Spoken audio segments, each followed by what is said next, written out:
ngala walu le po o matou tinga ina le teunga ni teu toe faletonu teunga lo mtua ai tsawa laena te langona mai alu si fonga ia fa solo mai loa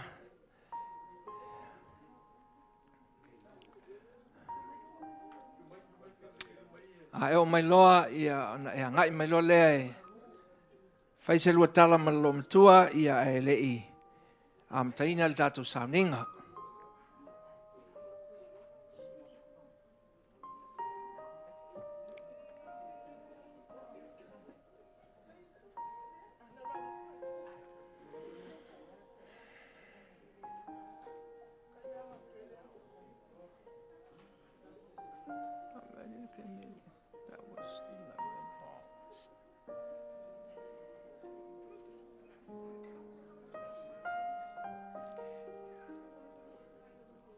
Alor wa il tatu sauninga ne yaso ia e maua se siava noa pe fai ul sauninga. Ia to tala foi leo le. Sa lo mtua e te suma iai e fa uma le au. Fuafuanga na fuafu mai moia.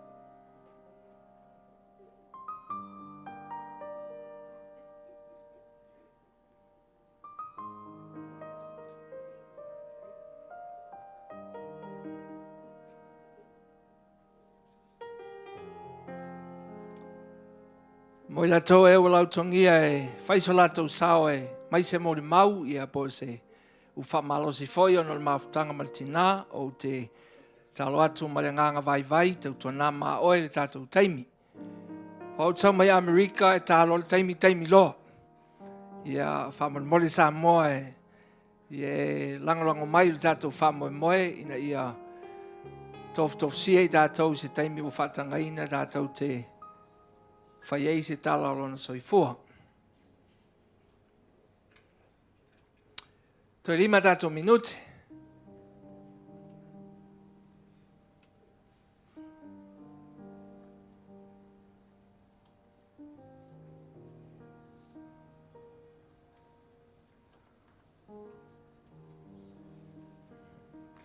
Ia liula ia lo tua oi mai fai I am so happy to see you this morning. I don't care how bad you look, but I just love you.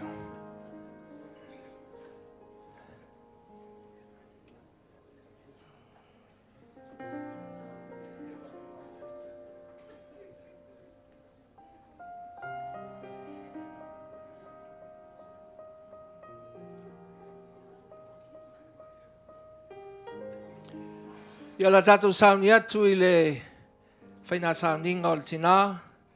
Tatou loto fatasi, loto tele, fatanga le fio mai o le ngang pa ia e whaamnuia lo tatou taimi. Ia o le taitai o le tatou sauninga, ia o le sunga le li whaiwhau ia tufi Faapusa, I le matua le lo matua. Se I tu o tual minute le langa lefto atau no mai le si ainga le na malanga mai whaamulmole.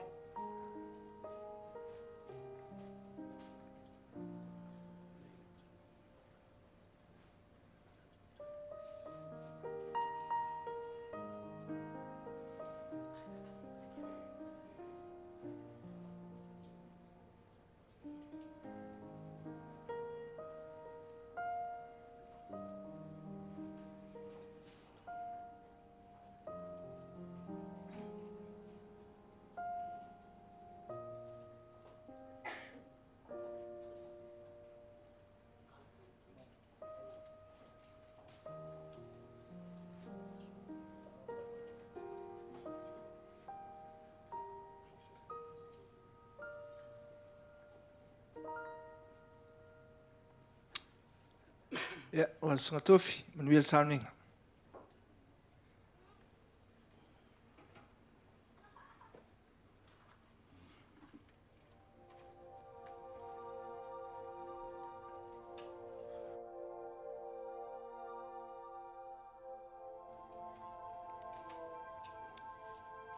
O le tātou tāpua I le tua.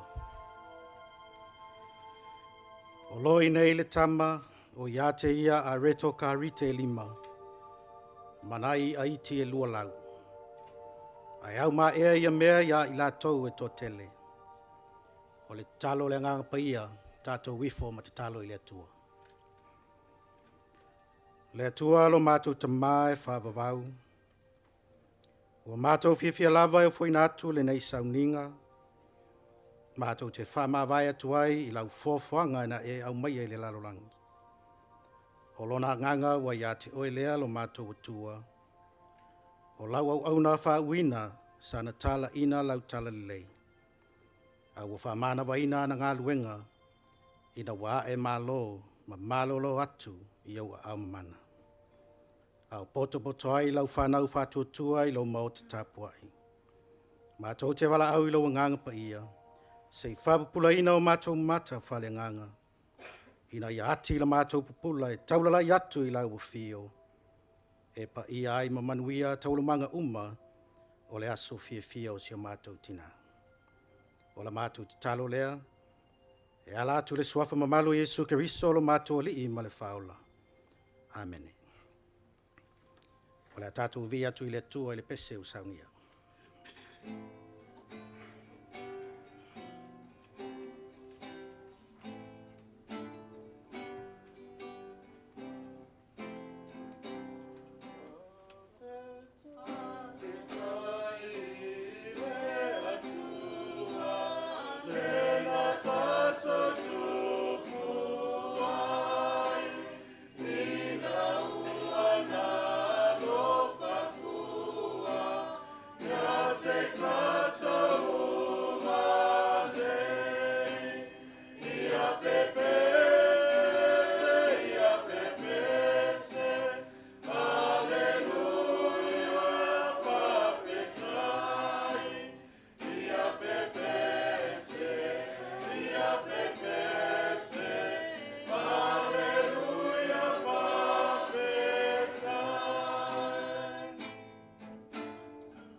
O le talo o le whawhatai, o le whātoi senga, ma moli atua tātou manao.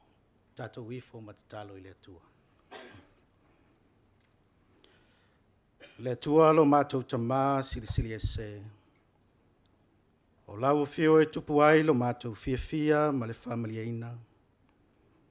O a whanoanoanga ma langona whaingatā o le misia I o mawhtanga I le lalolangi nei. Ai ma eu lava lau alofa. Ma eu lo mana whaalia I le aso fia o si o mātou tina. E motusia la mātou mawhtanga I la le tino. Ai le motusia I lo mātou sotanga mai I la le anganga. E fo I lona pau maivi le ele. o lau fōwhanga mamana na e whai ai le tangata. Au lona nganga o ia te oe lea I lau mālo e whāwawang. O le ala lea o lo mātou poto poto ai nei. E le umalawa lo mātou whawhitaia o lo alofa ma lo wanga le leita mā. I lau wha whana mai ina ia la ngona I mātou uma le tāua o lau tala le lei. Le sili ese o lau nganga pa ia e tumu musu ina ai lo mātou wola whatau ba. Ina ia maua apea lo mātou whatutua I lau fio I taimi whapenei. A mafuta whatasi I lau au whatutua.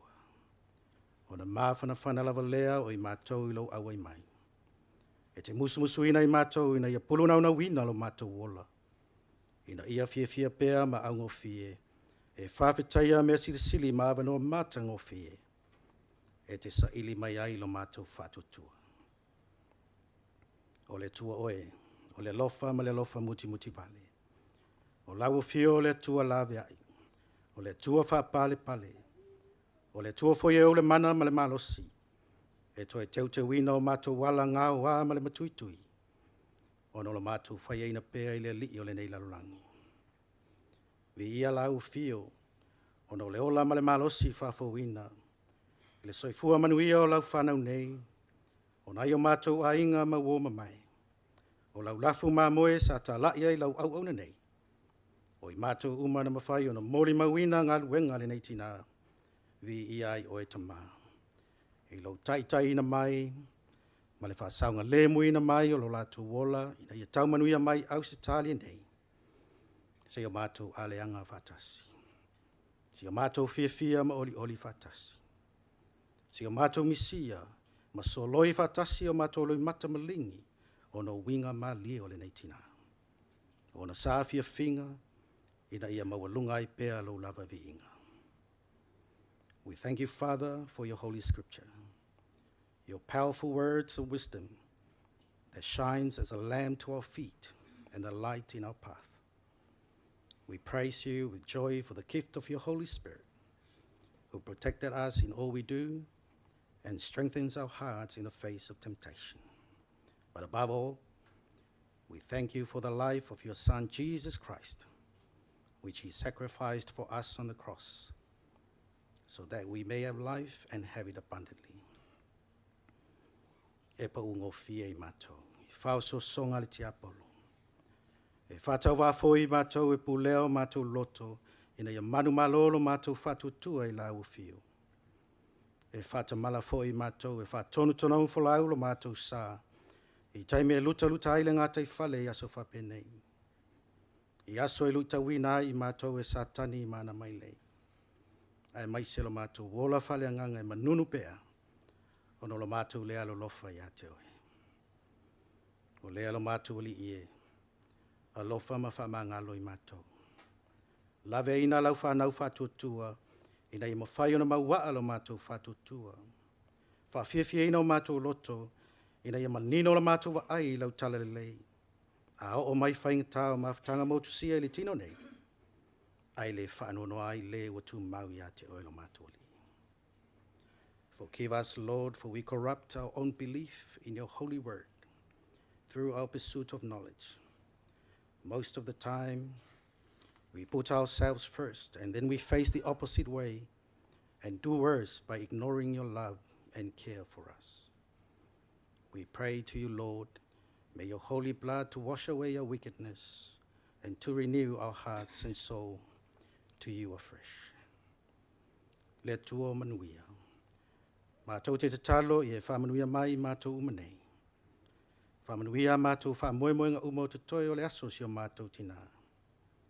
Ia e pui ma ia lofa ina fufuanga uma e manui ai. A mātou whalonglongo fo I lau tala lelei, pe a launga ina lau au auna whatau waa. Pe talai mai lau fio I se upo e tō matau ina I mātou I leo langa o le nei tina. Ina ia ta hausoi le mātou malanga whale whatu tua. A wanga tua I mātou I le whamana tuina o le kirisi masi, I le whanau mai o le mesia o le whautanga. Whamanuia fo I lau au auna whaife au. O le atuina I fo le tino si a mātou tina I le tunga mau. Ia whamana ina, ma whala e au ina na tāpenanga uma. Lord, we pray for your guidance for the coming week's activities.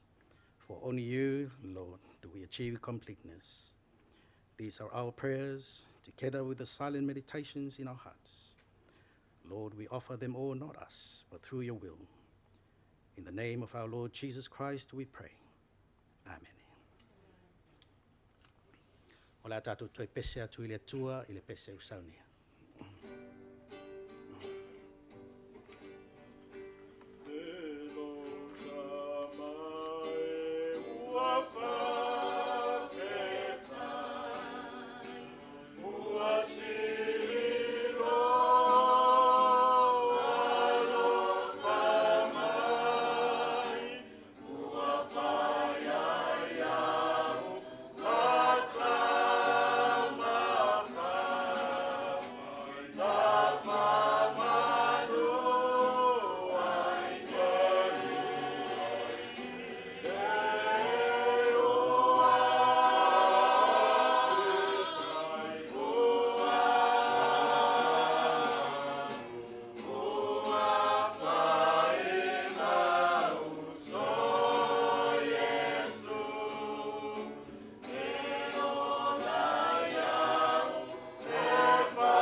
O le whaitauina o la fianga pai a le tua, mo mai le whenga inga fau, tala le leina tu sia Ioane, leona matau pue ono. O te whaitawina le whaipoi fitu, se i whangata mai le whaipoi iwa. Whawhonga maia, o a whionga pa ia alo tātou ali. Ua tali mai Filipo ia te ia, e le lava a reto, pe a whātui nei te nari e lua se lau, ina ia tofu i lātou masina i mea i titi. Ona whai mai le ia te ia o le tasi o na so, ani te rea, o le uso Simona Peteru. O loi nei le tama o ia te ia a reto ka rite lima, manai a iti e lua lau. Ai au ma ea ia mea ia te i lātou e tō teli. Whamanuia mai le tua, i le whaitawina o na nā whiong pa ia. Ia te ia pēr lava lona vi inga nei se au o le whawawau lava. Amen. O le launga i le suafa mamalu o le atua le tamā, le alo ma le nganga sa. Amen. Ma o le matua o le launga, taitaina ai tātou le sauninga o tina, i le whaipoi iwa e whapea. O loi nei le tama o ia te ia a reto ka rite lima, manai a iti e lua lau. O le manatu au tū e whapea, o Kalita, o se tenei titi tuanai, maana a reto ka rite lima, mai a e lua lau. O Kalita, o se tenei titi tuanai, maana a reto ka rite lima, mai a e lua lau. O le ale winga o le nei manatu au tū, e whamatala ina ai leo langa o le nei tina o Kalita. O le tala sa tātou whaita wina i le tusi le nei a Ioane. O lo mori mawina ai, le tā ua o le nei tamaititi, maana a leto Kalita lima, mai a e lua lau. I le whaipo e ono, sa tofo ina ai e Yesu o na so. O whea maua mai aini a reto e whawhanga ina ai le motu o tangata e to tele. Na tali Filipo le whaipo e fitu. E lua se lau lava te nari e whaaluina. E le taitai o na lava i e tupe e whawhanga ina ai le to tele. Tali fo i an te rea alona uso. Le uso Simona Peteru i le whaipo e iwa. Sa iai le motu o tangata. Se tamai titi mana a reto ka rite lima, mai a e lua lau, pei tai. E whape whea, o na lava ile tō tele o tangata, ile nei tau mawhtanga i titi. E uilea. Pe sa i titi lava, ma whatau waa nei a reto e lima, mai a e lua, sa maua mai le nei tamai titi. Ai sa lava matotoi le nei wharumanga, na whawhanga ina ile motu o tangata e tō lima awhe mau watu. E ala, i le wawenga mamana sa whaiero tātua li o Yesu Keriso. O a reto i lima mai ai lua lau. O whamni yanga ia o tau mawha, sa ta pena ina ile nei tamai titi. E ui nei titi ma le lava. A o whamni yanga, na whaia i e Keriso o wawenga o fofongia. Na aima ma ona ile tō tele na whalongolongo, ma muli atu ila tātou ali. O areto ka rite fo i lima, mai ai lua lau. O le whailonga lea o le lofa la vea, ma le ola whasoa o Yesu Keriso i tangata uma. Na te letu la fo ina lana tangata, ina i ola fia ai, ma mate la ina. Na whailoa ina lea mori mau, i le lofa wha Yesu. No foina tua ile nei tamai titi o lana mea ai ma le loto malie. Ina ia mau ona ma wha malie ina ai o tangata uma. Le mai le tātou manatu au tu. O Kalita, o se tenei titi tua nai. Ma ana a reto Kalita e lima, ma i ai lua la. Wow, au mai ale nei tala. I le whanga ina ia Yesu o le moto tangata i le vao. E whaatusa ina ai leo langa o sio mātou tina. Mai lava ilona teinei titi. Se ia wala o ina o ia e tā lai le tala le leia le tua. Sa whapeile nei tina o le nei tamai titi. O nai a reto mai ai titi o se to mai mataleni sa wha manu ia ina ai le tua. Ao lea na whaia e lea tua wawenga te tele I lona o langa na mawhai o na whawhanga ina le to tele o lana lafu mā moe le tala lei. Na whawhanga ina fo I mātou le whanau o mātou sapi ai nei. O manu I ai le ano ano ai o tama whanau o le atunu. Ma mao ona ma malili ai. E se tau mawhai titi na saumale nei tina mai lona ai. O Kalita. O na iana areto ka rite lima. Ma ia e lua launa ta pena nai o ia e ona matua. E le I mata u e whaaso atu I so se tangata. Na mo mia moni lana fisoso ana. E leo ni areto na mai. E leo ni areto mani ana au mai. E tau mawhai na o ia. Le ai. Na alu lava le nei tina mana iona manuia. Sa wha moe moe e tu wha tu fo'i ma ofo alo whatu. Ina ia manuia ai le lau tele o e sa mana o mia ina le fisosoani. Talu lava ona soifua mai le nei tina. O te lei whalongo lava I seo tina e iai ona winga wha vai le tala le lei. Se langona solo mulingo fie I lo I tau o leo langa. E pe ona iai so o Yesu ia Filippo maniterea. E savavali ma militino fatasi ma Yesu Keriso. Ai sa ngau I lo lato wola fatutua. Peitai o Kalita.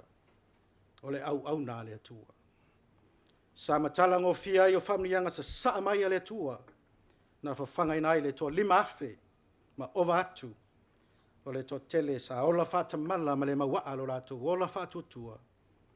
I lo tatua li I whaolo Yesu Keriso. Tātou te leto e maua se isi Kalita e peo le nei tina.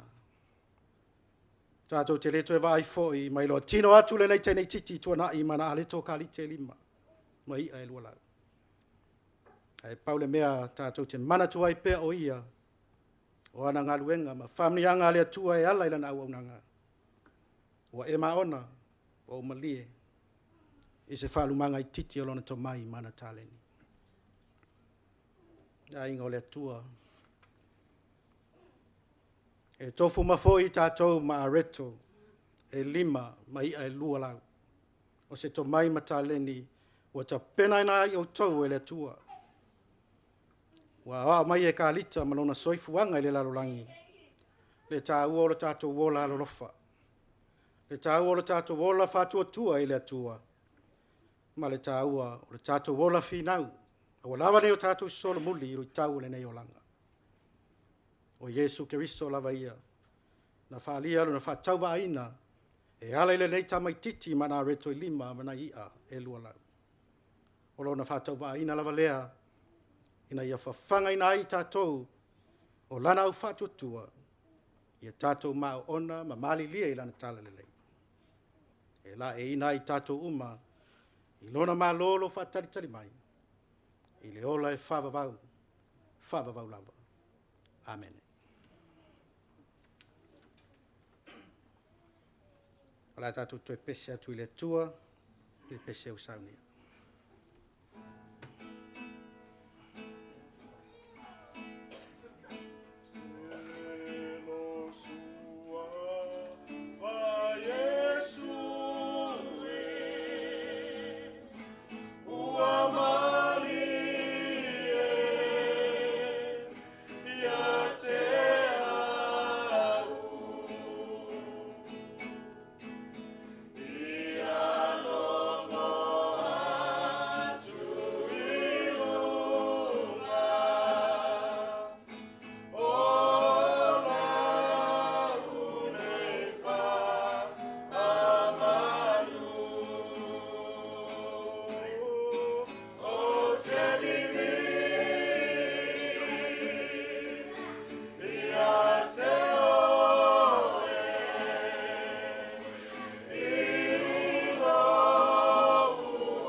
nau tanga iane tātou polkalame, o whoritaimi o tātou mori mau. Ia, whamole mole o le tātou taimi e tau ai ona maea tātou mori mau, o le se fulu e te aile le tasi. Ia, whaasoa le tala le tātou mori mau i tātou potpotonga. Ia le amatalia le mātou le mori mau i a mātou le whanau. Ia ona so mai lea sia male uso sia mātou tinana malanga mai New Zealand. Ia ona tala tolo lea i sunga i whawhengainga, sunga i toina, faletua, ia whapefoi sunga i whawhengainga malau whainga luenga. Ia ona whaasolo toi lava leile mamalo le tātou fia, ia malo whaaloa lava whaftai.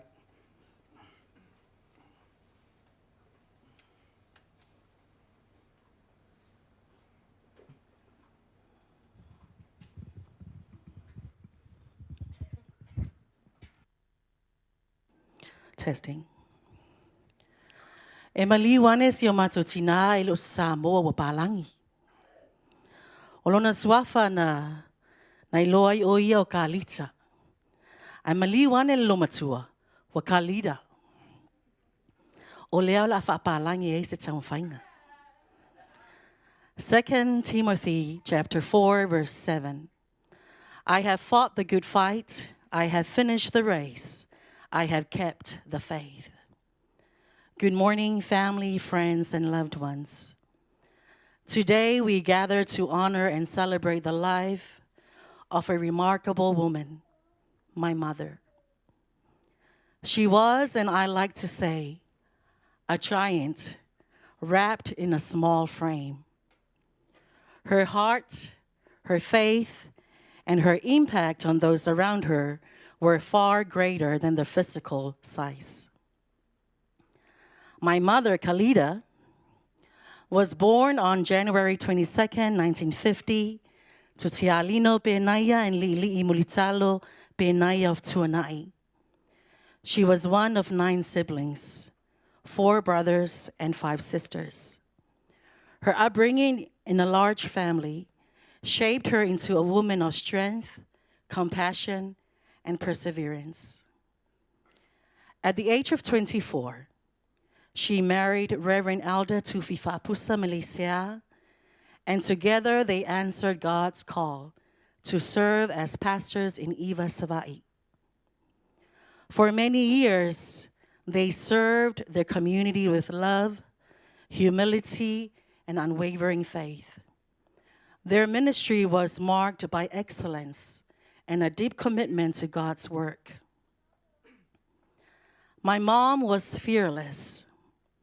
From her early days as one of the first women to join the Samoa Police Service, she displayed courage and determination.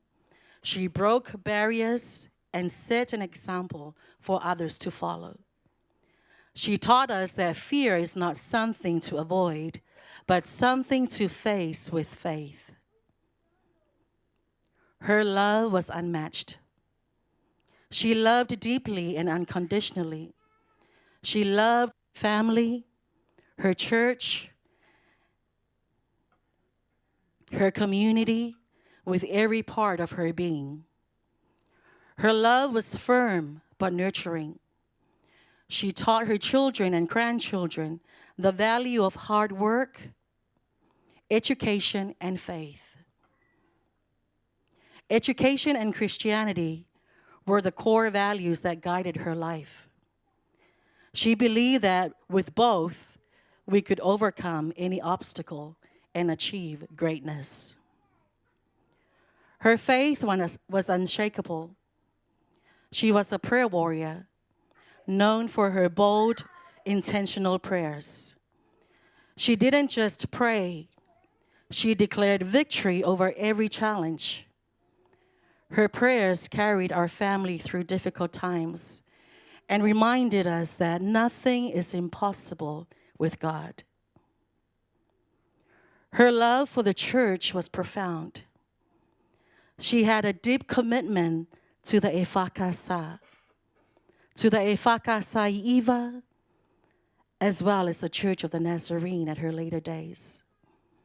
She served with excellence, always giving God her very best, her all.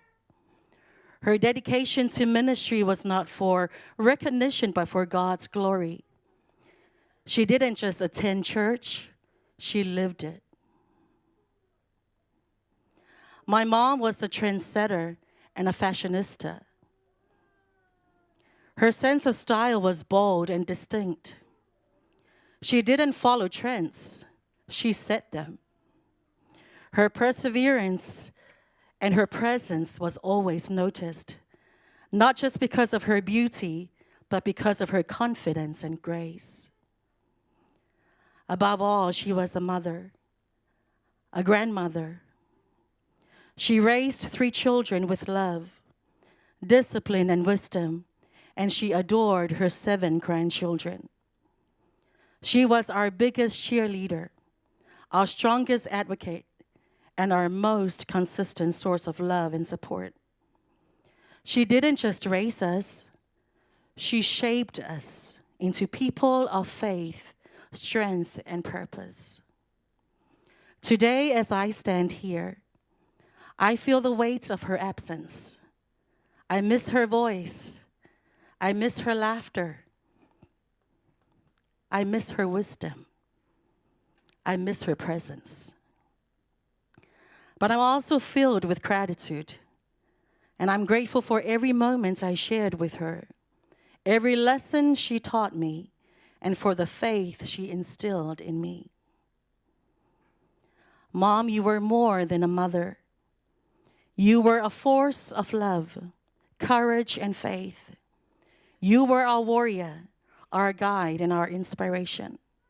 You taught us to dream big, live boldly, and walk with God every step of the way. You have fought a good fight. You have finished the race, and you have kept the faith. Now you rest in the arms of the Lord, and we will carry your love, your lessons, and your prayers with us always. On behalf of our family, I want to express our deepest gratitude to everyone who has supported us during this time of our loss. Your love, your prayers, your kindness have been a source of strength for us. Special thanks to the Efakasa, the church that is so dear to her. Secondly, le Efakasa Eva, le nuu e mita mitai. Le nuu na ia whaeaea iai. Whawhetai Eva I lo wanga lelei. E le ngalo le matanga luenga e whakasa I California. Si o mato tamā wa whailangi le wholaunga le toe ina ia liki tia tia e mesa le tina ia e seta. O la o tau pulelea. Whawhetai lo o tau alolofa si o mato tina. I le taimina o tau mafutai. O moli atu le whawhetai ia GMC. Grace Mission Church, Church of the Nazarene. Whawhetai mo le avea lo mātou tina mo a o tau pele. Whawhetai le whai mea alofa. Whawhetai lo o tau no sai si o mātou tina. O lau pule lea. Langona foi se lo te whawhetai le ainga si o tamā. O lo tātou mafuta ma Reverend Nove, a me se foi Auntie Penina, whawhetai lo o tau sasu mai. Wa mawalunga le aso si o mātou tina. O na wolua awai. Le ainga si o tina. O lo tātou mafuta ma le Auntie Whailelei. O whai o ia masui o si o mātou ainga I tuanai. Whaafetai. Na yo cousins fo na malanga mai.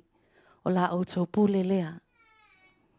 Taliwane I le au whaingaluenga. Petaia, toi ina penisione ma le tinaya seira. Si o tamā ia lolonga, whapea fo I le tinaya foa.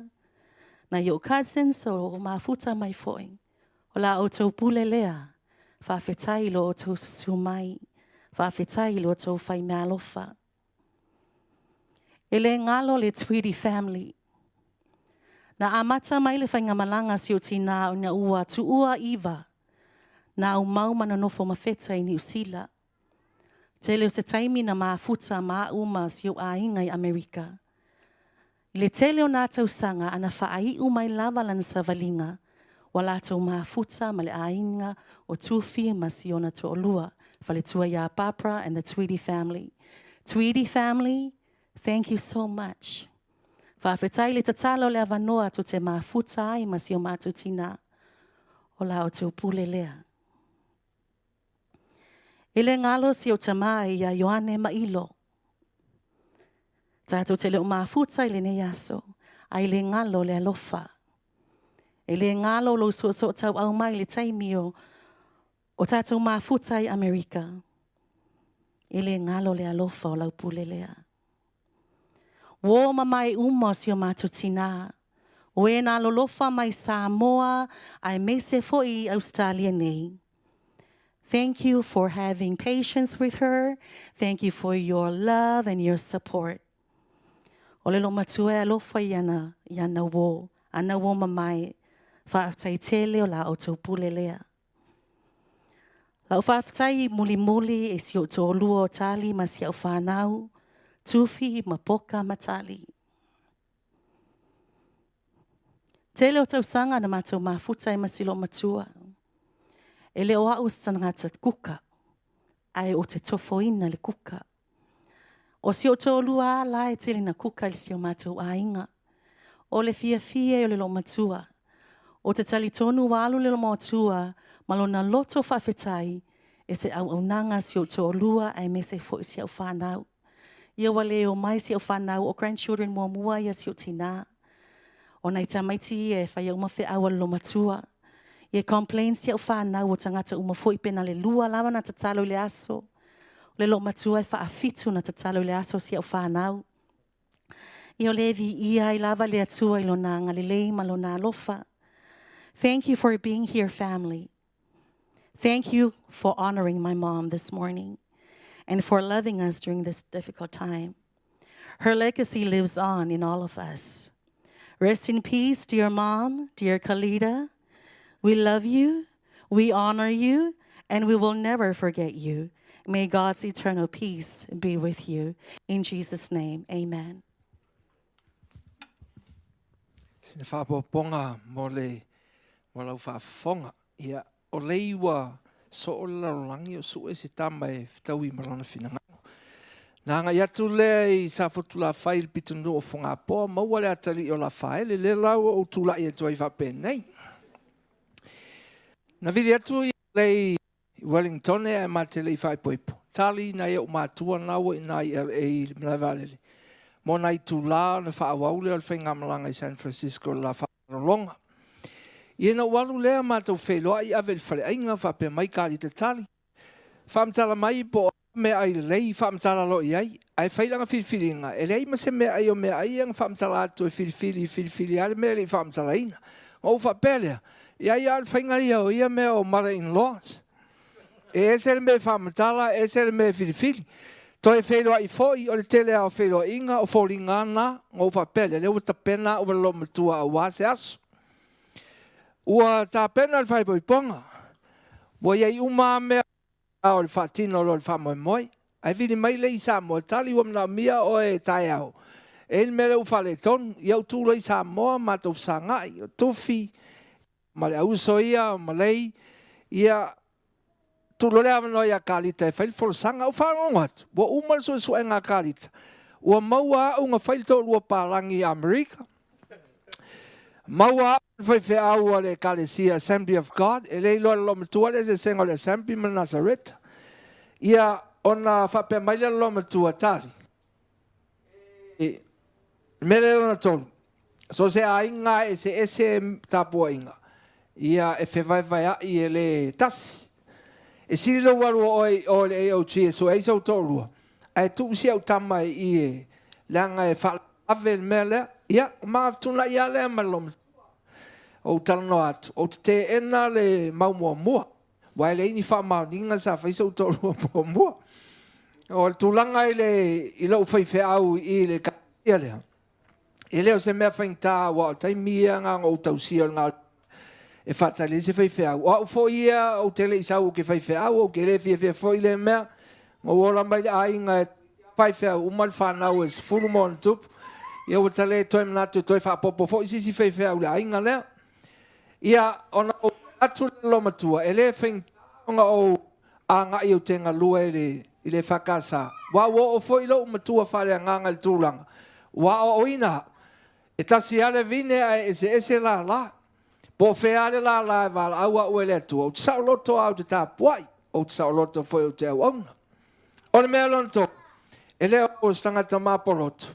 Leo o tangata e whalo ngia tua o yo mea. O te le wha maru sia foi stangata ilana au nanga i le atua. Langa o le whama le atua o le mea na e private. E leo se mea e mawhai o na wha maru sia e stangata ola.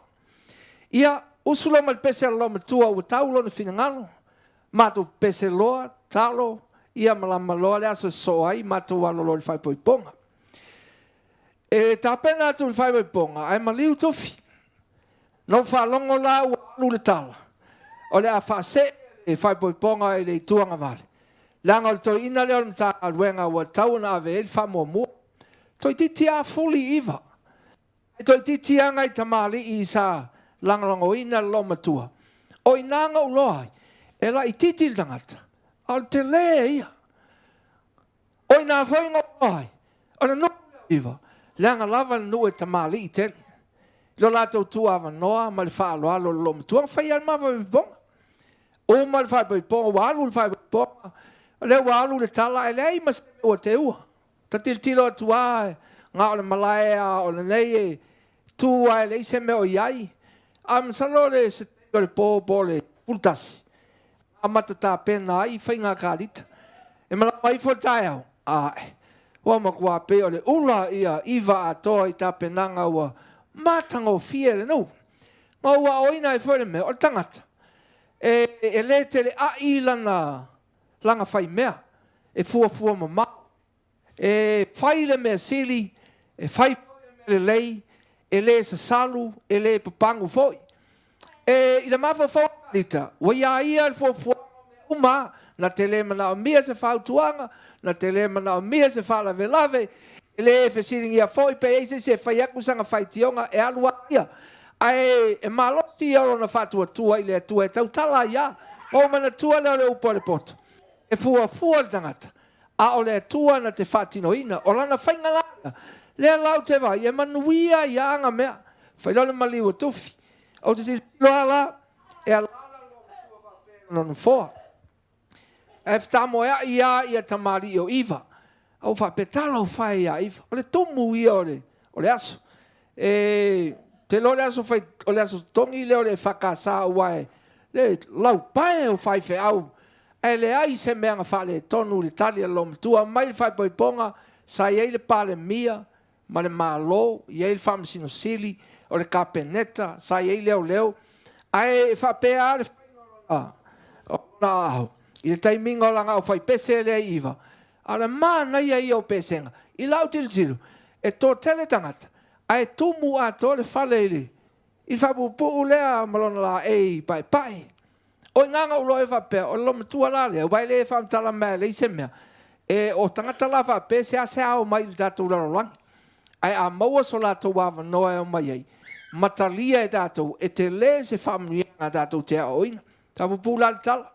O umal whai poiponga, ia ua malolo wha malolo matua, malolo matua, o lea mātonu nofu. Mantua la folanga lea o lea e whakasa. O mā ua malei sauni o mai nei i Australia nofu ai, whaingo fia i loa, a tina e ma ainga, ia mawhai lo suinga ia. E matau mai le wa. E o langona ina le pe o le musuia o le atua. O whakloisi o tolua lei. A ta aong nei Australia. Te loa ta te manuia wa ta ua tangata lului. E lea so e valaulia i tātou te laulau tua te to tasi maftaria i ma lea tua i le mea ngā whaile o langa nei. E le leila o e langa o le avaa. E whaingo fianga sili atu lea tua. Lea maua e le whaia i le mea ngā uwhatu te whaia. Ia ngā e whaase e a langa o lo tō lua. Ai afsilingia o e lea tua. O le mea langa leo te whewhea, I langa I le toi maua so uawa noa o te toi sauwa I whaasa, o le mea lea. Ia ngā lua lea whaifilinga le kālesia o mā ua e whaiwhe au e tausia le ai, au wha le tonu la Kalita. Ia le mātou tala au what vai. Au e te whanono tele. Langa e whaingatā ia te ule wala au le tua. Ai tātou wo e su e leise whakasā e mali e lo fina ngalu. Ia le mea langa ngā whai, usul tae au. Lo lotu lea lotu. E ana, te le fia iai, usu lesi. Te le fia iai, se o anai ngā mapu I oi. E to ina leo te tia, ma le faletua, ma meo ke fia la ia te tia. Io I ngā langa ngā lue. Ia e tu atu ma ue lango lana ngā luenga. O le mea watu pulanga mātou ena no fo loto a le kālesia Nazareta. E wa ai ala lo matua wa e tasi lato whelo I ngal vai aso. E wa ai ala lo matua langa lotu e toa tele. O lesi ngā lotu e tumu I el toa tele o Samoa, te fuitanga ta mātua. E whai a po kalame lotu I aso uma. Asia e lo iai. E fia la lo matua e vai at. O mea e ono mawhai o ngā fsosoani iai. Ia, ua mawaianga ua fau. Ia, ua mawai fuitanga ta e fia iai. Ia, o ngā whai atu lo le, wa foi la e ona winga awenga tāpe a, e sa wai a ele mea mga o ai, ia, o le mea nganga te whaia, o te le whaia iai, o whatu e le kālesia, o lo matua lea. O le au nā le atua, o le o malo, lo wha manu malo, tātou te le wha moenga te toi whaia se isi mea, a ia avea o ia o le tātou malo wha lolongia, langa lae, ta o to mai le kālesia, o nai pele lo matua, ia o le whai nganga whai e lo matua mai le asonga mako mafutai, e o ai le aso nei o le malo le ale kālesia Nazareta e leo se memba Nazareta ai o le malo whaalolongia le kālesia ia e fia la e lo na loto uma le COVID ia ua mali uma ia lana tupulanga wale ai whaingianga wo oi le tūlea te lo leo whai mai lana tala I le matou I le poa le kālesia o ua wo manatu le au liu mai e sosoani I le ngā luenga si au whanau. Ia o what whaile le poa, o le māloa, e pawan mea ngā wa mailo na loto, ia ai o le... Ia e ai umalai le tele o Mākou Ministries, so se ngā luenga, e lo matua, wha malu si au lo matua e le au ngā lulue, o se mea e whaingatā, whaingofia, ia o le mamawtanga la malo matua, le alofa e a te au ma si au whanau, ma le matua ainga. Le amatanga ro ma o langa whawhaiwhea. Ia e mativa, to tele a tangata langa I le tangata ngā lue isi ngā luenga. O le fau mai, e le ilofo I ngā luenga le atua. E tau si mama ua I sa moa isi lo mtua. E o fo le teimi o sa wai mato nofo, e lima vai. E vave ia. E o fo I whalavlave se o ainga.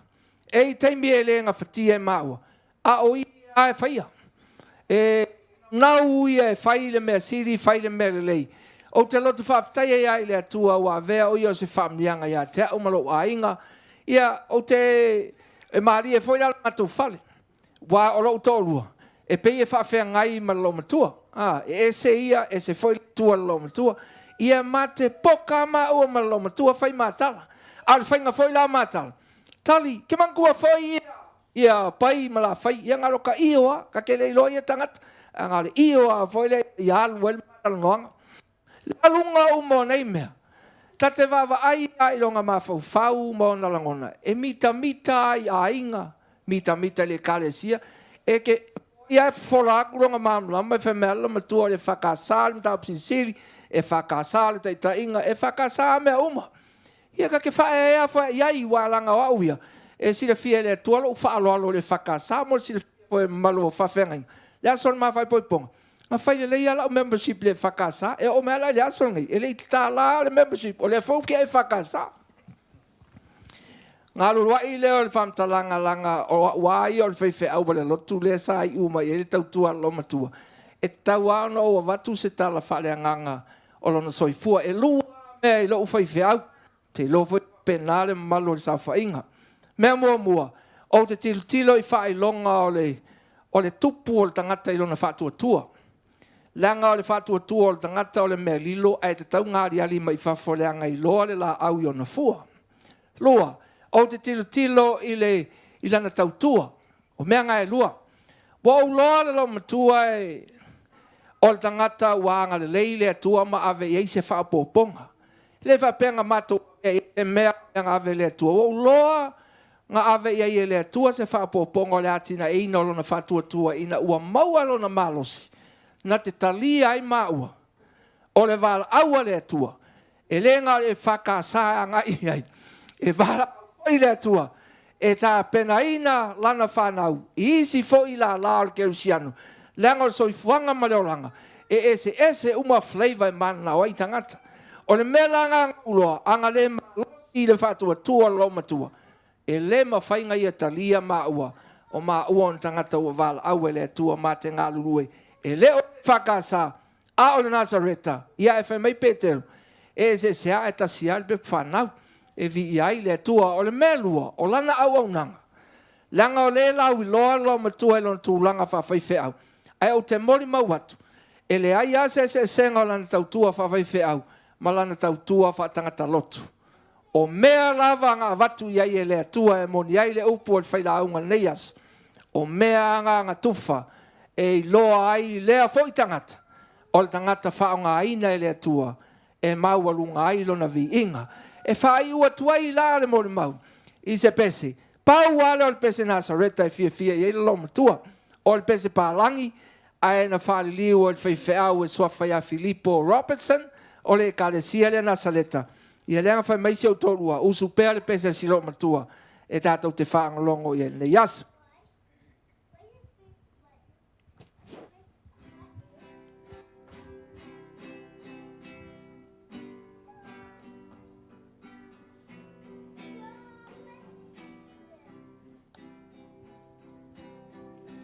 Lo upa i mai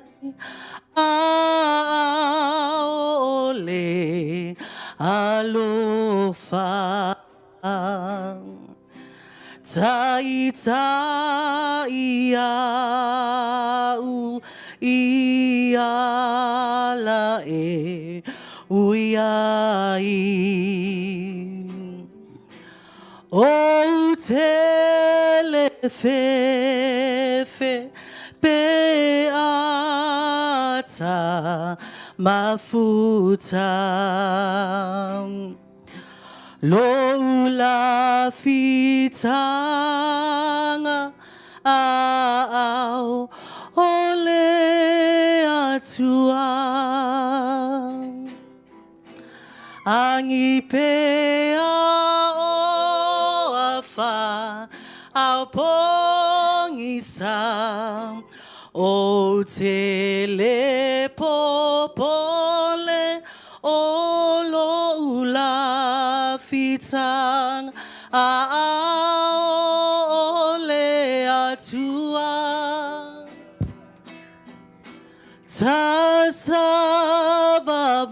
tasavavali au no asotoe fatali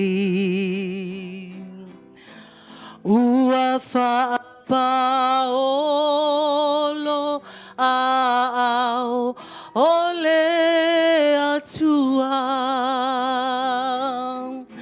angi pea o afa au pongisa o tele popole o lo la fita a ole atua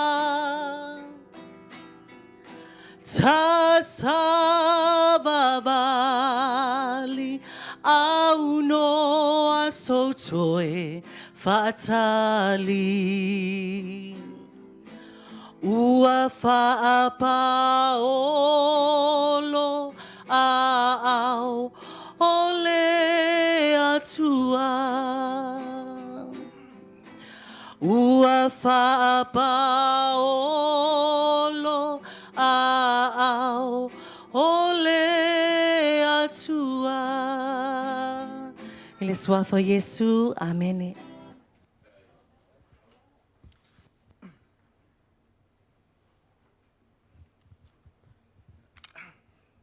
Hei hei. Hei hei. Ya.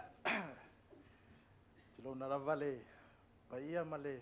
Malo tatou sauniga le nei foi tae o matangofie ia fatalo fatu ele sofa man malo Yesu Keriso lo tatou ali faola ia via lava le tua ua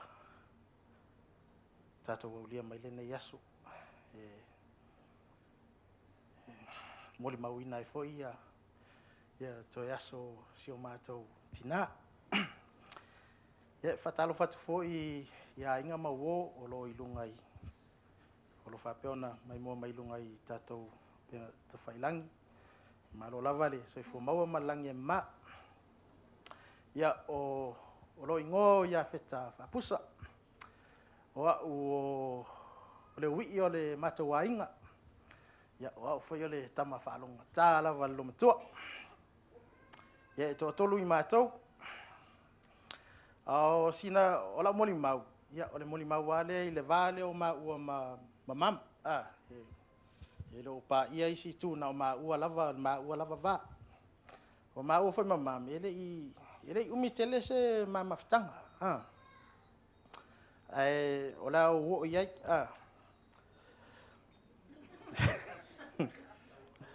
ia so ma ua lava maftanga mam ila ua ia va ai tu te fatina i ona tu te fatina ia o te saula ngona le alofa moni o na ia tia e nau fo ia o te ilo fo i lona nau e fai mea sili moa o te leilo ia tufi malei au ia ulava ia manino lava lona nau e fai mea sili moa ia o te mana tua lava so ia o sa fana New Zealand ia esa o tuputupua i sa mo i iva ngaluenga na yo matua ia te ola ia la uia o iva i savai e fai la utala i le winga le o mamo lona nau i mea sili ia tuma tawa o da Saint Teresa i fusi salafai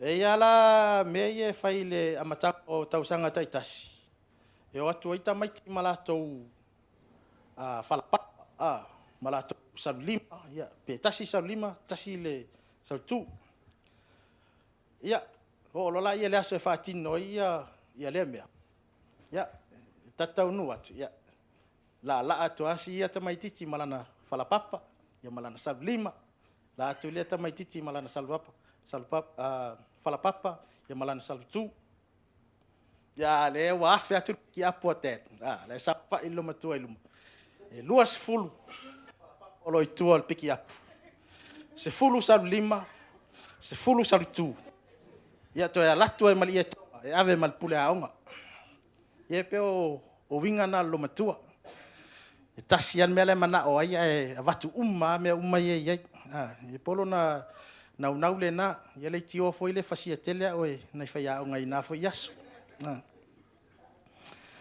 ia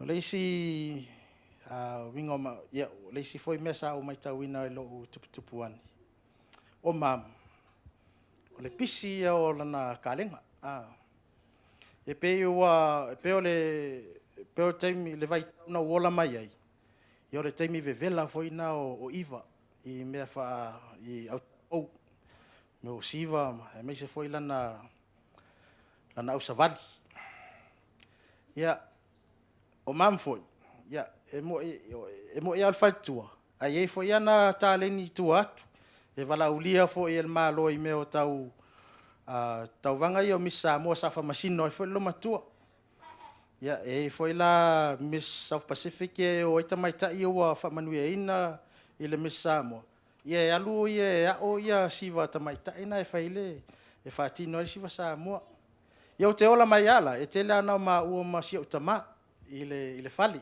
e malanga lo matua e nofo atu ma uma te ia telefone na time ia e fai ala unga to ina ia foi na le focus i lana ngaluenga la fai ia ta ia uie o ia peila wa o te mana tua ia la tala noanga foi na e inu ala i pukoko e mo ia o te lai titiala o te malama Ia wā matona ta whaalonga tu whaapea ma, talo whaisi au tama.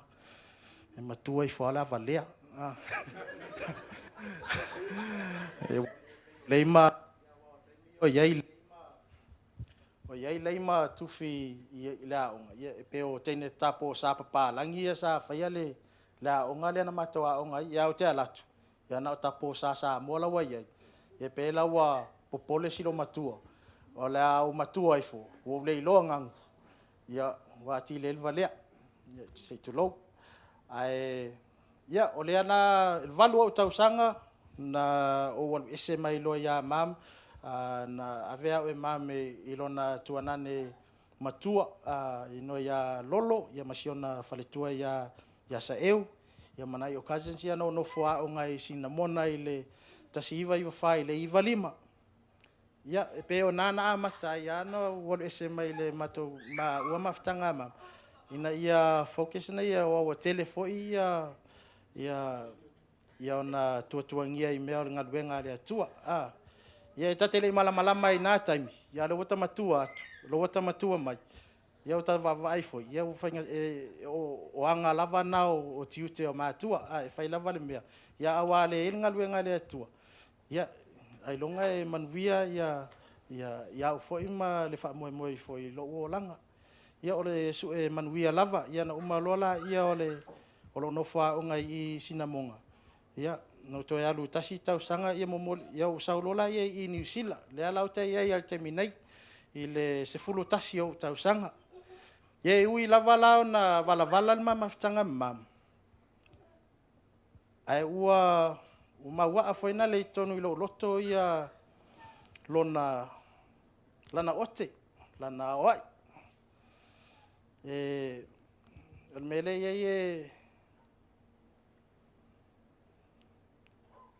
ki ngā mamao le mea sao ia o te whewhea ia mam e tā le iwa o walu whale nei te wawili atulo matua le esesi whale e peo mea na o lana o te ama lana o a iwa sa sosoani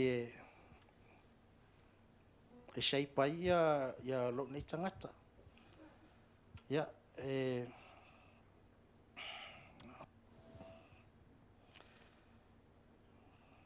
ia o mam e ui lava na o se tina whaingata ai o te iloa lava lona lofa moni ia te au ia le whawhitai lava mam I lo alofa lau tausinga o au ia o le ua fua no fua le ua ia se o tō lua ia masi au whāna le alolofa mai moli mai alofa anga se o tō lua ia Lia Lucia Liana Maskai ia mami whapele tatou whala putonga I le nei foi tai au tai lava I lo tō su mai manatu mai ia whamanuia tele le atua ia fofuanga foi o lo toe le nei foi tausanga o le aso nei o le aso fifia o le ua mafuta ia mam o lona matai ia le lase me ia on tatou te pole ai ia wa tatou pole ia mai maute me tatou te lotu ai ia manuia lava le sauniga I le nei taiau ia ai o le a whaumatu ia le lau moli mau ia I le pese a lea a mam sa o ina I le autala vou I iwa ia o le pese alon tina ia usi sila mai mo whaftai lava ia o maina iau tei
Ko sawa pa muli.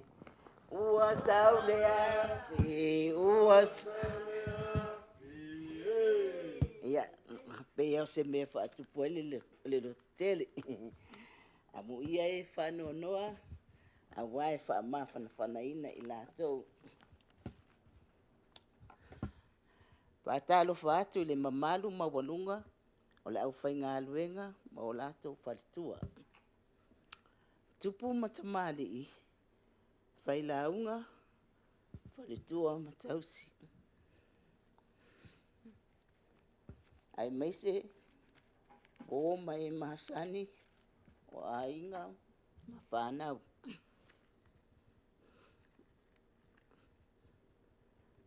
O e wa waile ne yaso. I toi sauninga. O le uso. Tina. Le faletua malolo man maluo. Ia Kalita. Faapusa Meleisea.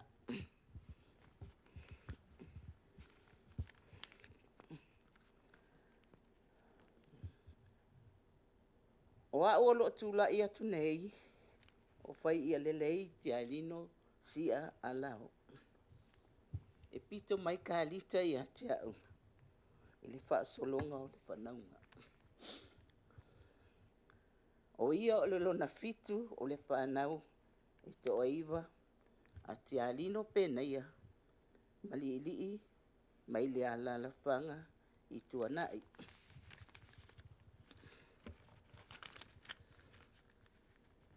E vai lo ma fau nei te.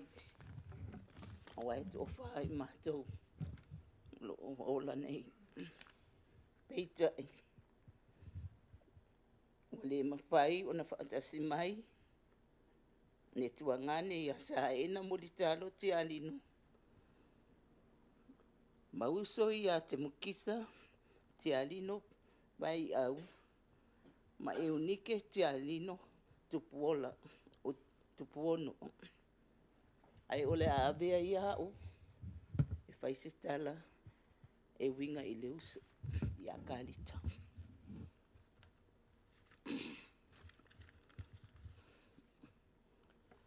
O ia o le tangata whaamanu ia ina. A o ia o aonga. Se io o ina whaai wina na na onga. Mai le kolisi o Samoa. Ia na whaila umoli mau. A o te le ilo aina. O le wai ai umai tutono por kalame. O le fo umana saunu atu le faletua ia lei. Ina mea peitai. Ia ono le. Mafutanga sa matou mafutai ma le uso. O le ngaluenga mua Kalita. O le Uni Cooperation ane malo. Tu alea ai fai lautusi le Polynesian Airlines. Fa amawai ai ngalue o ia o se malu mua tamaitai i le ofisa o leo le malo Samoa.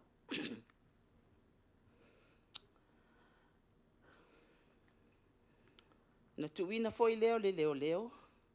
Ai fai lautusi le ofisa o le ekalesia i le fonga faleono ale ekalesia fala putonga Kirisiano Samoa.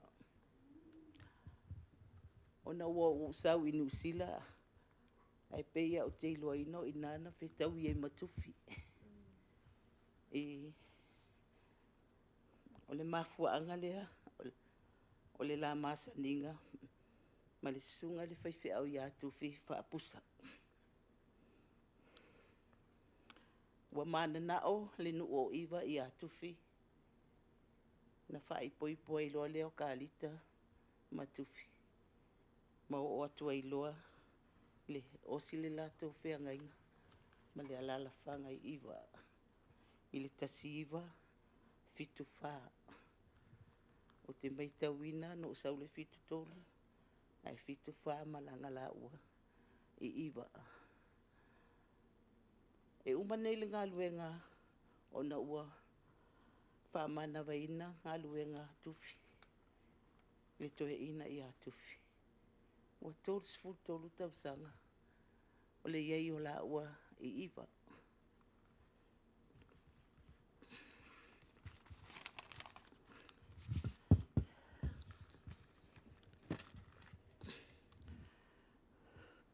Ngā lulue la ua o le whaawhiangai ngai iwa.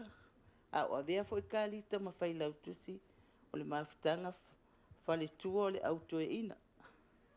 A e lo ngā lue fo i le malo Samoa. O ia o le komiti o le palola. O le tausanga ta siwa fitu wha.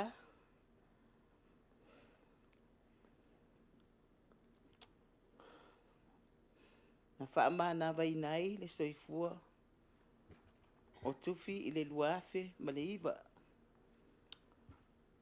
O Kalita o se tamaita i lau fufonga fia tele. Mai au le tele lo usoloa. O le talamoni. O te mimita i fo. Wai. E whai a mātala.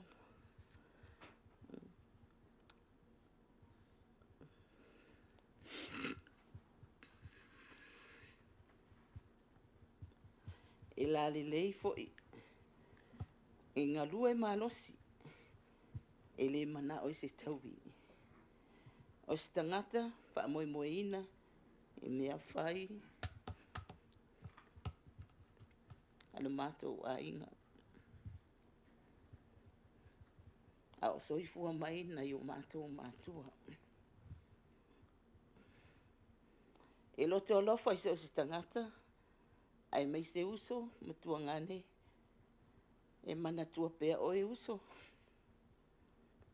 Kalita. Whaafitai le lote tele. Ini whaafita uli sa whiangai. Ai malou soi. Malou soi fuanga. Whaamalo, malou sao i tutonu. O le tātou ainga. Ai mai se lo soifua whaasoa atu. O lo o manui ai nisi. Mātou te misia tele oe. Uso. Moli atu le nganga whaafitai i le whanau. I le tausinga o lo autou tina. Ua malanga atu o ia male malie. Sila fia i le atua mea uma. Whaafitai. Mo le tina i a vai. Le tua a o papra. Le whaletua leo o tufi. Whaafitai tele vai manai o wano. Ndi alofa. Whaauso i a Kalita. A o whiangai o ia mama. Whaafitai tele i lo wanga lei. Whaafitai tele le sunga i to ina. Man malo lo man malo. Le sunga i a siloa. Man whaletua i a loto foha. Malo foha whai uso. No lua whai malanga mai. Mai lava. E asi mai o ia. A o iai i le whale mai. Whaafitai tele.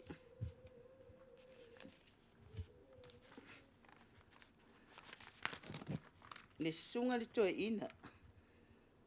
Ia peta ia. Ma se ila. Whaapea foi a fionga i apulata i vau. Ma whaletua. Ma lole a lofa tūlai.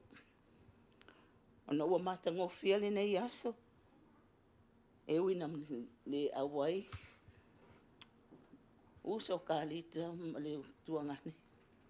A o tau. Matango fia i le so.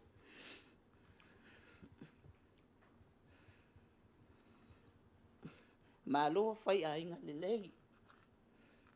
Tui atu e le atua me uma. Ai meiselo o tau soifua. Ia whaamanuia ina. Ai o te whaamalulu atu i nisi. O tele o iloa ina. Ai oe wa wai mai le ne yaso. Se whaamalo whawhitai. Whaamanuia telele atua I lo soifua alofa. Mo le whanau, o le mawhai o na awai.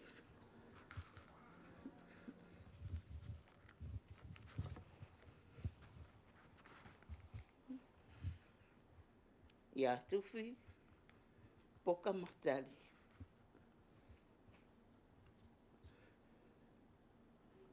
Malo lo o tau tau si lo o tau tina.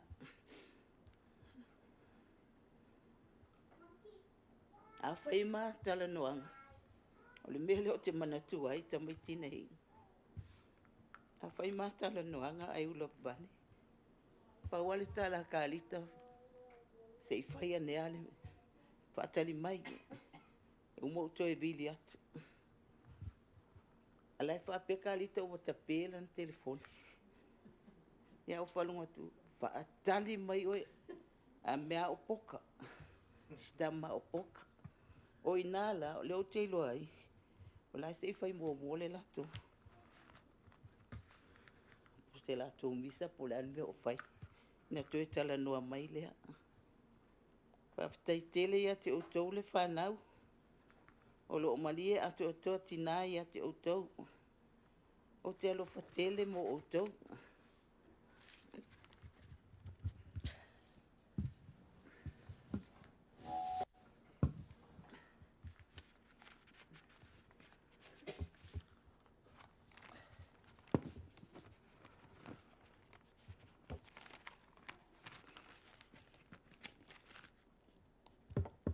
Kalita.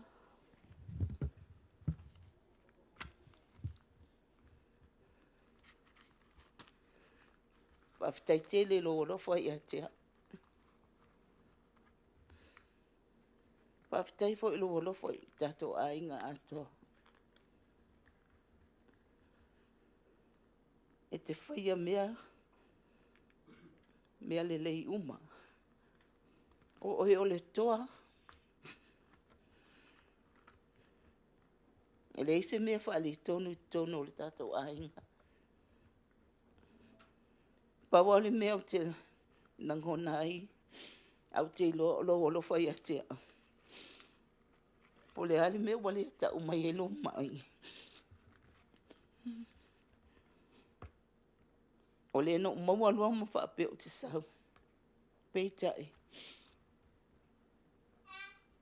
Na e fia alo au sau. Ai te iwa e to e alu le asa. Ai o te sau le asonga fua. E ui ai lea. Whaafitai lea lofa. O te lolo o lofa moni ia te au Kalita.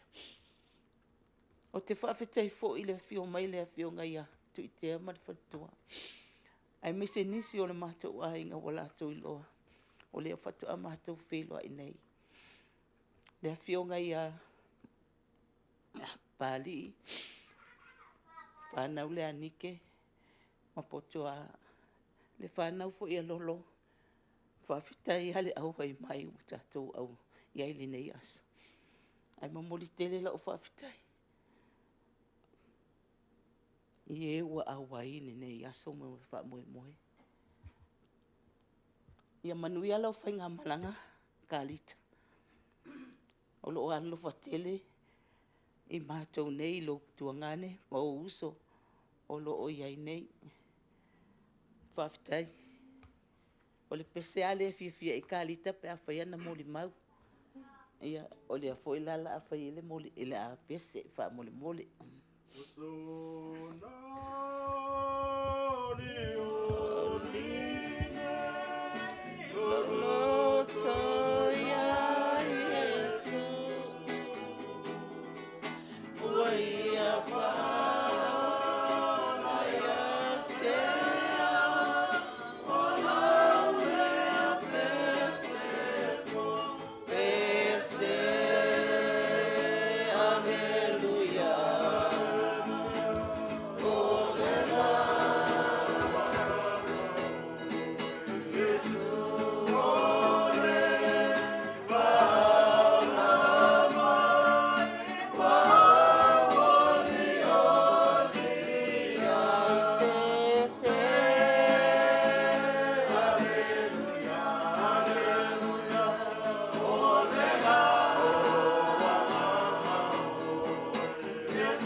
whaafitai ia manu ia tele.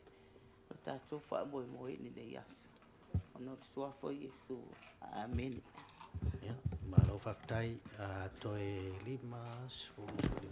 Ya, tum salabe toe sfulu minute ya. Tatu taimi fa mole. Tai tufi. Sa tau whanoi lava pe mawasina 2 minute. Ia lei e vavea na so atu le mon mau whai lei. Ia anti ia lofa weke i kasa o lei oi. O Kalita o tufi ne pito sili ale na o lei on matsama ta lofa lava. O lo wingoa, ia Francis, Kalita, lolo penaya. Lo tama o lolo, ia o whailangi tu ngasia. So fine pele ale on matsama o Kalita. Pele o te ita. Mo ia la tala. O le whenga inga sa tau sien matsama. Whaia o masui, o mātou cousins, mai sa moa. Whaisa mātou mon mau, ia. Kalita ele tau mon mawina lon soifua ngalue. Kalita ele tau mon mawina, i to tono le mātou a inga. O whalongo man mon mau whai lei sa o lei, fearless. Very fearless woman, unapologetic. She was a woman with class, sa o lei. I grew up in this family te o lai fon mātou a inga, la inga matama. Oka, malolosi o teine, malolosi o tamaita. O naita mai anga malu e loto mo lalo e linka ngaka e ngā o ia. Tau tala maleava, ono si matina fo e tangata e loto mo lalo. Ai, wa mātou tutupu ai o mātou ola, she shaped us to become the person le wa mātou ia nevai tau. Kenge esen malolosi e le malolosi me le anga me le mau ke malolosi ai. It's a family with strong women, le mātou a inga. O si mātou anti lea, e whaamatala ina i mātou a upu mātala no so e man matama a langar ka ngaka e ese lokele. O upu foi e sau no e Kalita e leni upu pelo. Ia, se longa e o e taime e mau te sua an whaida makala pelo. Whaia whamai makama o le kuluku, o le pepelo. Le ai, taimi nao suanga, taimi u maan mātou matanga ma Kalita. Nei ama se upo e pelo, sao uma upo. A whai mai Kalita e sau vai aso le, e mai o ma ofu lota mai ti malo uso la de. Ngei whapea se. E lo uso mao mai, le ku mai o whai koa. Te mon mai watu, ia, e le pelo la ukara le whai aku, le mon mau whai lei. Taimi o ngā lua i le ka le sia iwa. O ofu uma whai le le ofi tu lo wale malu nei. E whasol solo mai a maua. Ia, loku ka mai ki uma mai le mala iti o ma ofu lota mai ti e o mai a Kalita. Ia, aia. A onga sasi na monga na mātou ia i o ka whailafi o ma ofu. Ma ofu e wheke whape makau au o ma ofu. Whai mawhele o ma ofu. Aia. Ia, ai ila i o ma ofu. E mai ma anti.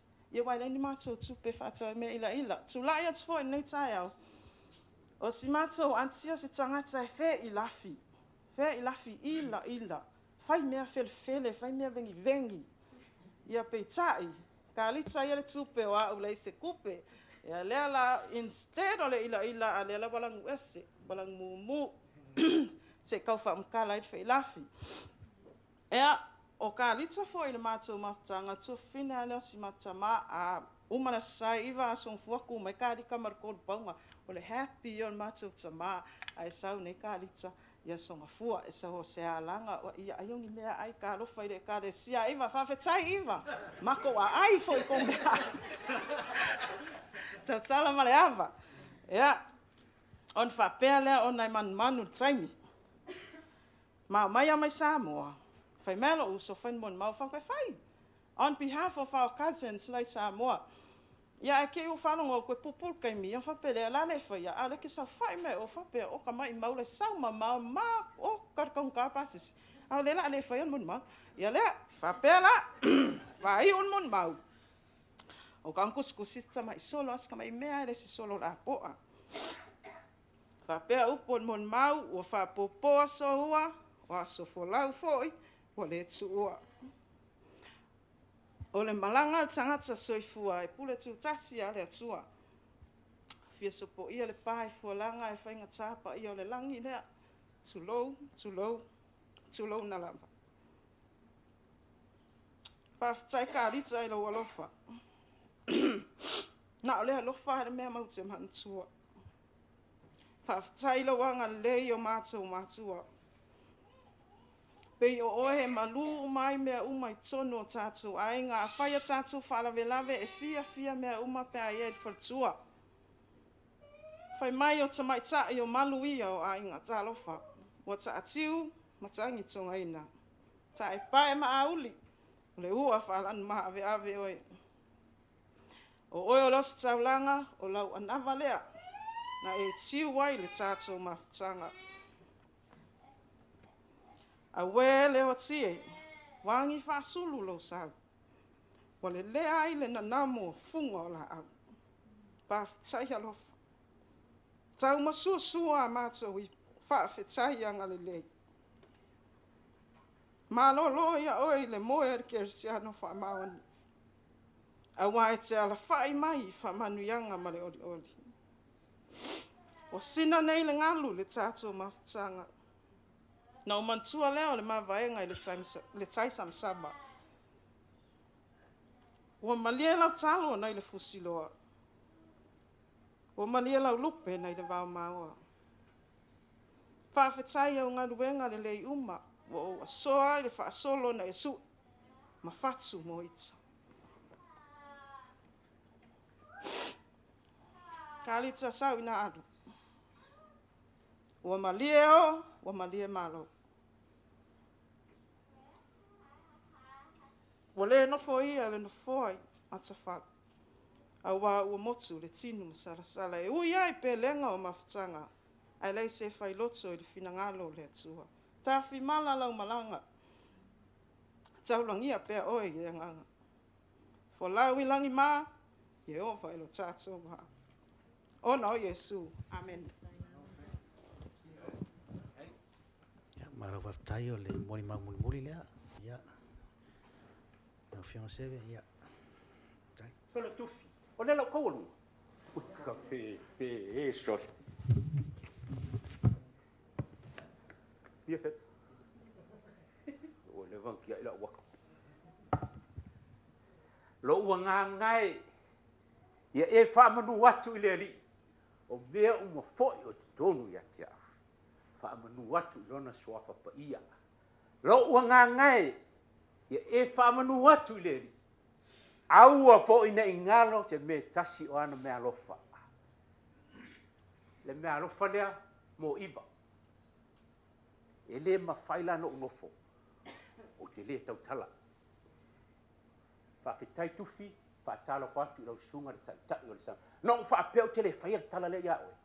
Ia e le ai o oe o lei o iawheta. E le tamaiti tua nai. E le tamaiti pautasi. O tamaiti o le whaasalele. Ia whaatalo whatu le. Pa ia lasi o le sauniga.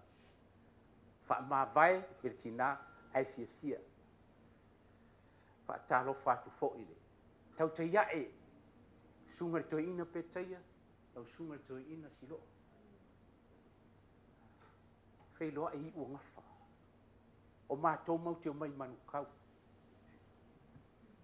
O au sau kausa vali mai Hamilton. O lau ki a kongo ma whau e koe inga o fisa i papaku. Hai leo mako koe whei loa i mai la sofia fio tina. E makau kia le whai gasto le akua. E matau tia. Whaataro whatu foi.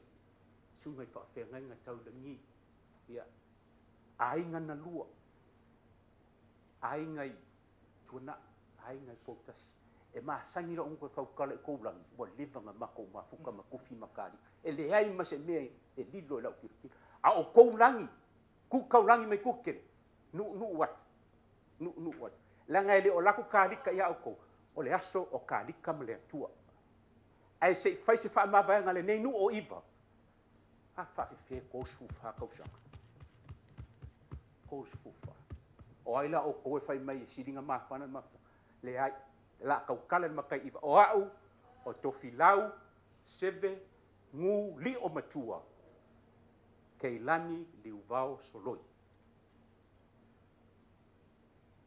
E se fulu fitu lo tausanga. ai le tufi makalita i tu malo tufi e lu afe male valu mo tu sia le mafutanga matina tasi le malanga i Wellington na talo mai o talo ai lua vai aso talu ai to a fusi mai songi atu ale wa e o feilua i o ngafa fai mai le uri ia o la ko le peni a ke fai aku anga male feilua ia makarika peleia tu fima peleia tu fima na nai characteristics lava e fao le lo matua le la kope aku tu fi o ke popol o lo fo le meka ke o me mata e vambi fai mai le la fai ya tu fi e vala au dia o le waso fa nau le ma fai lo inga le lua verso talwa a o seve e ke sau e fai ai polo waso ia ai olea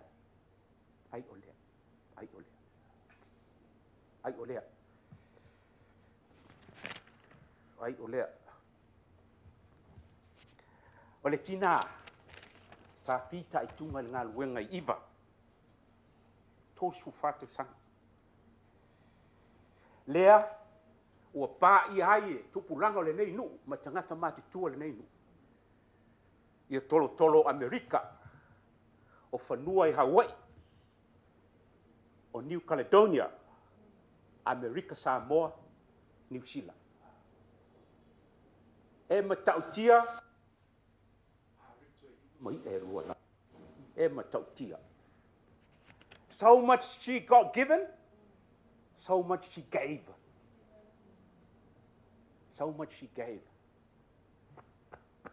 okay so mai iva very proud a tou sila foile o Kalita e fanga umban malo e yele pale mia Britania sa tu mai tofi pale mia le yo umban kawa o le ala fa kawa mo lala mai le tasiva tasilua ele tasiva lua e swafa ya David Lloyd George Famelankala you cannot cross an abyss in 2 little jumps. You got to do it in 1 long jump. E fa pengale nga luia Kalita. E pe le ngana fo le ka longa le pidia. Fanga le malo. O le mako fa sala yende. Tasiva tasilua. Ko e fa fo tu fi Kalita. E mai fo le tau le fa fo. Ko tikia fixa la li mas fu afe. Ai fo ia tu malanga i New Zealand so nga tu pe muli. Wo ku male okai fa ia ku New Zealand. E musu i mela e mo Samoa. She's got class.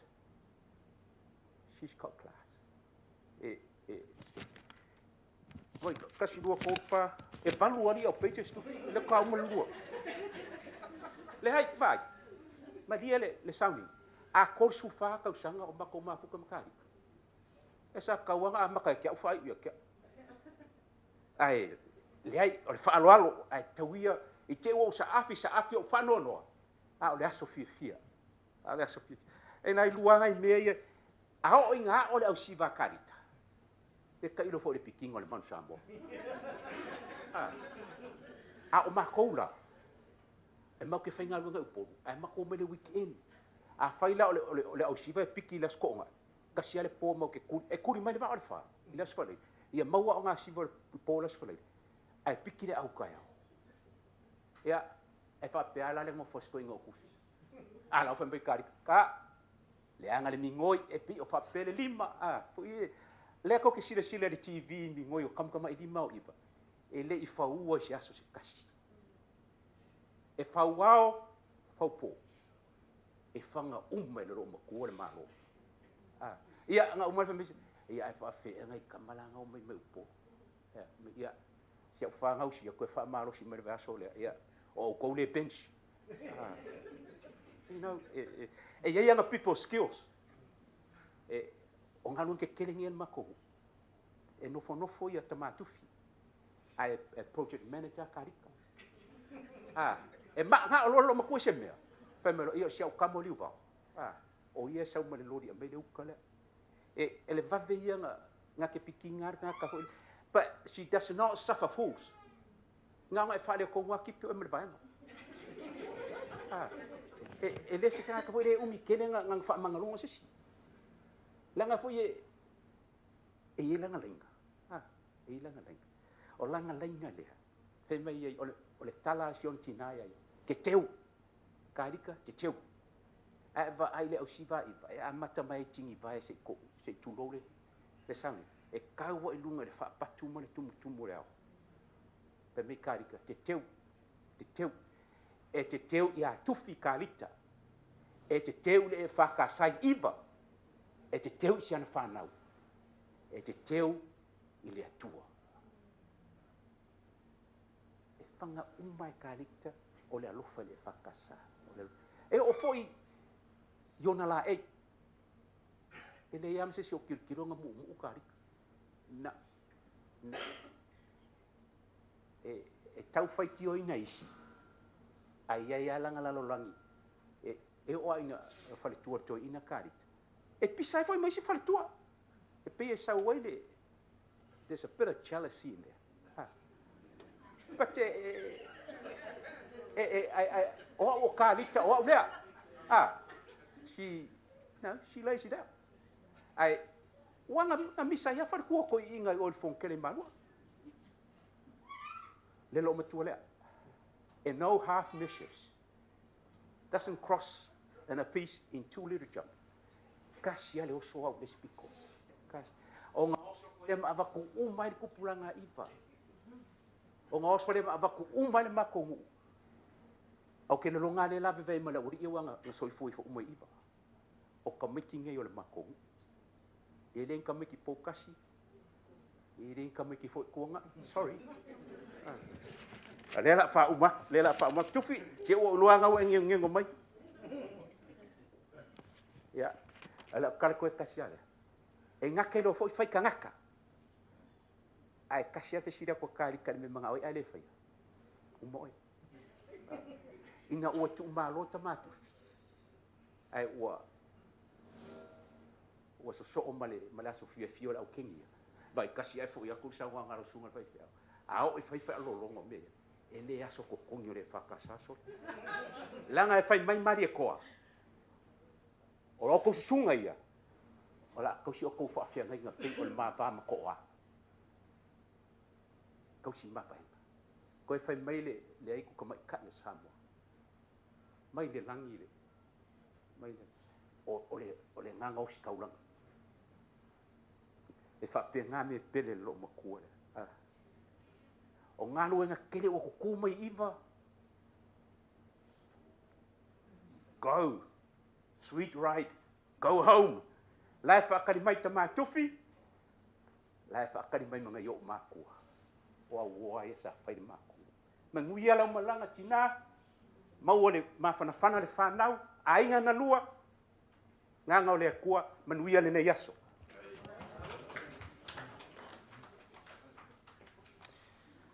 Ia, malo lava le saunoa, malo fulfetalai tātou moni mau. Ia, o le wolongo mai ua umare tātou taimi. Ia, le la tātou whai ua iro le pese lea. Ia, wha umare tātou sauninga o tātou tina. Whalo lava whaftai.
mātua tu le tātou au fia, mai ele sauniga o le tina i tunga mau.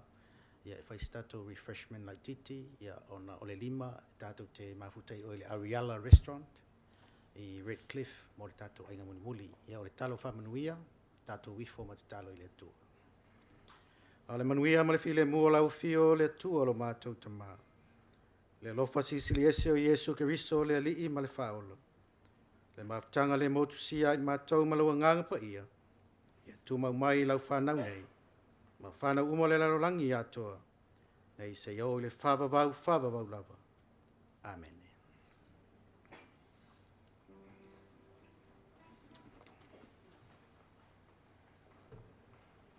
Te whawal pole nisi tātou ainga, tātou Paul Paris. Te tātou fisoswani mai whamale mole.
O le whanua tano i Deception Bay whamul mole. E inisi e le o mau Deception Bay, te o manatua ina le address. Te taipatu i lunga o le tātou kuko. E mawai le address whamul.